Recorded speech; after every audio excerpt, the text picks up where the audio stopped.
Imagine करो एक रात आसमान में हंड्रेड्स ऑफ मिसाइल और ड्रोन्स एक साथ उड़ रहे हैं, सायरन्स भी बज रहे हैं और दुनिया का सबसे डेंजरस रीजन एक बड़े वार के एज पर खड़ा है। ये कोई मूवी नहीं है, ये है ईरान वर्सेस इजराइल कॉन्फ्लिक्ट। पर सवाल ये है, ये वॉर शुरू कैसे हुआ और क्या ये वर्ल्ड वॉर 3 के स्टार्ट हो सकता है? अब देखो, सबसे पहली बात ये है कि वॉर अमेरिका ने जानबूझकर बिना कोई रीजन के शुरू की है, जिसके कई बहाने दिए गए हैं। जैसे कि पहला बहाना डेमोक्रेसी और दूसरा न्यूक्लियर प्रोग्राम। न्यूक्लियर प्रोग्राम के अगेंस्ट में हमारे पास कई सबूत मौजूद है जो कि इस बात को पूरी तरीके से खारिज करते हैं। पहला सबूत IAEA का official statement. International atomic energy agency, जो दुनिया का न्यूक्लियर वॉचडॉग है, उसने बोला है कि ईरान न्यूक्लियर बॉम्ब बना रहा है। इसका कोई भी सॉलिड एविडेंस एजेंसी को नहीं मिला है। 2025 के असेसमेंट के अकॉर्डिंग IAEA को कोई क्रेडिबल इंडिकेशन नहीं मिला कि Iran actively nuclear weapons programme चला रहा है। दूसरा सबूत, ईरान इंटरनेशनल ट्रीटी साइन कर चुका है। ईरान ने nuclear non proliferation treaty NPT sign किया है।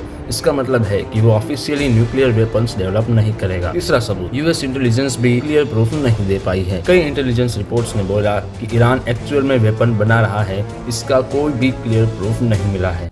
इतने सारे प्रूफ्स के बावजूद भी अमेरिका इसराइल के सपोर्ट में वॉर में क्यों कूद पड़ता है? इसराइल का अमेरिका पर इतना स्ट्रॉन्ग इन्फ्लुएंस क्यों और कैसे है? क्यों अमेरिका हमेशा इसराइल को सपोर्ट करने वॉर में कूद पड़ता है? इसका सबसे मेन कारण है पॉलिटिकल और लॉबिंग पावर। अमेरिका में इसराइल के सपोर्ट में स्ट्रॉन्ग लॉबिंग ग्रुप्स है जो कि US गवर्नमेंट पर इन्फ्लुएंस डालते हैं। इस वजह से US पॉलिटिक्स में इसराइल को स्ट्रॉन्ग बैकिंग मिलती है। उसमें से एक है AIPAC। ये ग्रुप US पॉलिटिशियंस को इसराइल के सपोर्ट में पॉलिसीज लेने के लिए इन्फ्लुएंस करता है। दूसरा कारण है इलेक्शंस की फंडिंग। US इलेक्शंस में पॉलिटिकल कैंपेन्स बहुत महंगी होती है। लॉबिंग ग्रुप्स कैंडिडेट्स को फंडिंग और सपोर्ट देते हैं, इसलिए कई पॉलिटिशियंस इसराइल के फेवर में स्टैंड लेते हैं। तीसरा कारण है पब्लिक ओपिनियन और मीडिया। अमेरिका में काफी लोग इसराइल को सपोर्ट करते हैं और मीडिया कवरेज भी कई बार इसराइल के पर्सपेक्टिव को हाईलाइट करती है। इससे पब्लिक ओपिनियन भी इन्फ्लुएंस होता है। चौथा कारण है government level support. US Congress और गवर्नमेंट में हिस्टोरिकली इसराइल को स्ट्रॉन्ग सपोर्ट मिलता रहा है। हर साल अमेरिका को इसराइल को बिलियंस ऑफ डॉलर्स की मिलिट्री एड देता है। Fifth reason is strategic location. Israel Middle East के बीच में लोकेटेड है, जो ऑयल और जियोपॉलिटिक्स के लिए बहुत इंपॉर्टेंट रीजन है। अमेरिका के लिए इसराइल एक स्ट्रॉन्ग मिलिट्री बेस जैसा काम करता है। गवर्नमेंट का एंगल तो समझ में आ गया, लेकिन सवाल ये है कि कई अमेरिकन पॉपुलेशन खुद इसराइल को इतना स्ट्रांगली सपोर्ट क्यों करते हैं? तो इसके भी कई कारण हैं, जैसे कि रिलीजियस कनेक्शन। अमेरिका में काफी लोग, स्पेशली क्रिश्चियंस, इसराइल को रिलीजियस पॉइंट ऑफ व्यू से इम्पोर्टेंट मानते हैं, क्योंकि बाइबल में इसराइल का स्पेशल मेंशन है। साथ ही कुछ लोगों के बीच इस नेगेटिव परसेप्शन भी है जो इसराइल के सपोर्ट को इन्फ्लुएंस करता है। दूसरा कारण है मीडिया और नैरेटिव। मीडिया यहाँ पर एक अलग ही खेल खेलती है। मीडिया कवरेज और नैरेटिव्स पब्लिक ओपिनियन को काफी स्ट्रांगली इन्फ्लुएंस करते हैं।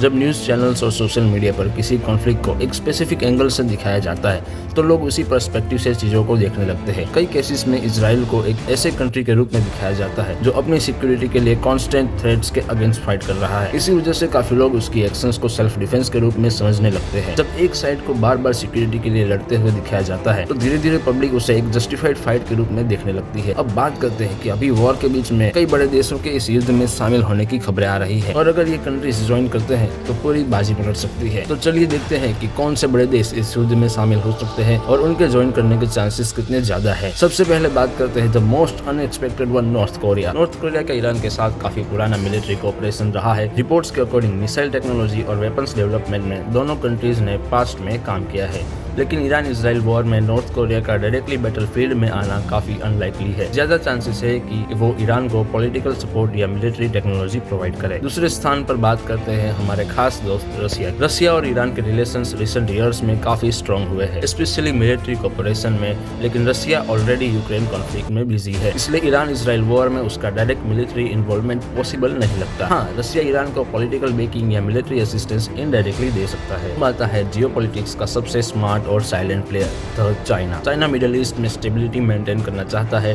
क्योंकि उसका बड़ा इकोनॉमिक इंटरेस्ट वहां से ऑयल और ट्रेड पर डिपेंड करता है। इसलिए चाइना यूजुअली वॉर्स में डायरेक्टली एंटर नहीं करता। अगर ईरान इजराइल कॉन्फ्लिक्ट बढ़ता है तो चाइना का रोल ज्यादातर डिप्लोमेटिक सपोर्ट और पीस टॉक्स प्रमोट करने का हो सकता है। फिर हमारे पास है एक बहुत ही अंडररेटेड प्लेयर जिससे काफी लोगों को उम्मीद थी, टर्की मुस्लिम कंट्री होने के बावजूद ईरान का ओपनली साथ क्यों नहीं दे रहा है? इसका एक बड़ा रीजन है कि तुर्की नाटो अलायंस का मेंबर है, जिसमें अमेरिका और यूरोप के कंट्रीज शामिल है। नाटो मेंबरशिप की वजह से तुर्की को अपनी फॉरेन पॉलिसी में यूएसए और वेस्टर्न अलाइज के इंटरेस्ट को भी ध्यान में रखना पड़ता है। इसके अलावा तुर्की और ईरान हिस्टोरिकली रीजनल राइवल्स भी रहे हैं। सीरिया सिविल वॉर में भी ईरान ने असद गवर्नमेंट को सपोर्ट किया था, जबकि तुर्की ने असद के खिलाफ अपोजिशन ग्रुप्स का साथ दिया था। इसलिए आज के ईरान इजराइल टेंशन में तुर्की ओपनली ईरान के साइड नहीं दे रहा है, बल्कि वॉर को बढ़ाने के बजाय डिप्लोमेसी और बैलेंस पॉलिसी फॉलो कर रहा है। फाइनली बात करते हैं इंडिया की, जो हमेशा से न्यूट्रल पॉलिसी फॉलो करता आया है, लेकिन रिसेंट टाइम्स में थोड़ा इजराइल के क्लोजर दिख रहा है। फिर भी ईरान ने इंडिया को एनिमी नहीं माना और इंडियन ऑयल शिप्स को स्ट्रेट ऑफ हॉर्मुज से पास होने दिया।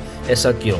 रिपोर्ट्स के अकॉर्डिंग ईरान के रिप्रेजेंटेटिव ने कहा कि इंडियन लोगों ने ईरान के सपोर्ट में सिंपैथी दिखाई और वॉर को कंडेम किया। इसी गुडविल को देखते हुए ईरान ने इंडिया जैसे फ्रेंडली कंट्री के लिए ऑयल और गैस सप्लाई अलाउ की। वॉर में इजराइल ने हद तो तब कर दी जब वो फास्फोरस और एआई का यूज करने लगा। अब एल्गोरिथम डिसाइड करेंगे कि कौन जिंदा रहेगा और कौन नहीं, और डिसीजन लेने का टाइम होगा सिर्फ कुछ सेकंड्स। ये सिर्फ टेक्नोलॉजी नहीं, ये एक ऐसी रियलिटी है जहाँ वॉर और भी फास्ट और भी डेंजरस हो चुकी है।